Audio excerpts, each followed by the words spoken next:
Shavua Tov v'Gedvach to my beautiful friends. I went with my wife this week to visit her great auntie. And it was very interesting. And she's the granddaughter of Rav Rafal Dabush, who was the chief rabbi in 𝕗𝕗 Makubal in Libya. He died in 1927. She told over such a beautiful story.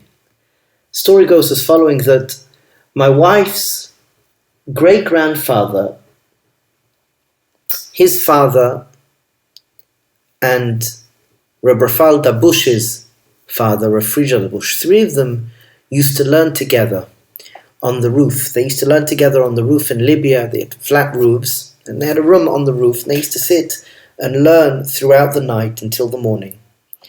And the tradition is that they would learn with Eliyahu Navi. And this occurred for many, many, many years. After Friedrich Dabush was nifta, Reb Rafal Dabush and his son Reb �賀𝕚𝕚𝕚 Dabush, my wife's great-grandfather, carried on learning with Eliyahu Navi. And there was a whole story with Eliyahu Navi, but this story is with Reb Rafal Dabush and Reb �賀𝕚𝕚𝕚 Dabush. I hope we'll be able to tell over the other stories that she told over there, really magnificent. Every night, Mrs. Dabush, Rebbetzin Dabush, Reb Rafal Dabush's wife, would bring tea to Reb Rafal and Reb �賀𝕚𝕚. She would get up out of bed in the middle of the night, and she would prepare the water and bring the tea up, and both of them would drink tea.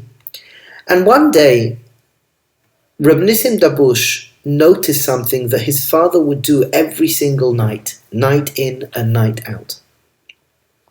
And that was when his wife, Mrs. Dabush, Rebbetzin Dabush, when she would bring the tea to the table, he would stop what he was doing. There'll be a moment of silence. He would look at his wife and he would say, "Thank you so, so much for bringing me this tea. We're sitting here, we're learning, and the tea is so appreciated. It helps us learn, gives us that little bit more strength." And this would happen every single night.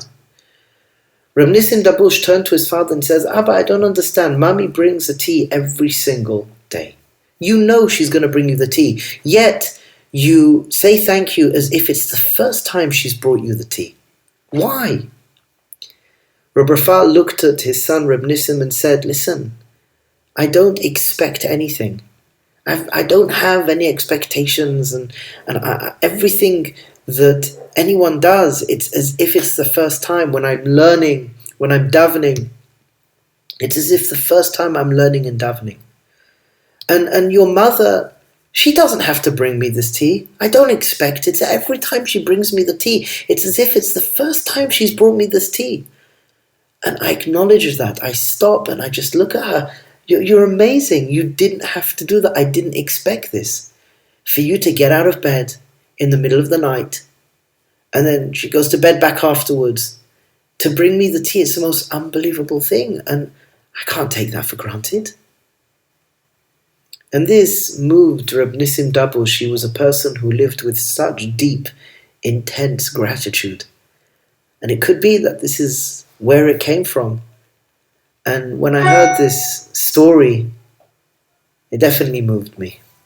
So I hope this week we can reflect on recognizing that we shouldn't take things for granted. Let us have the freshness, the newness of that which we expect. And if somebody is involved in that, for sure, stop, notice, and say thank you. Have a wonderful week. We should all go from strength to strength. Kol Tov Tzadikim.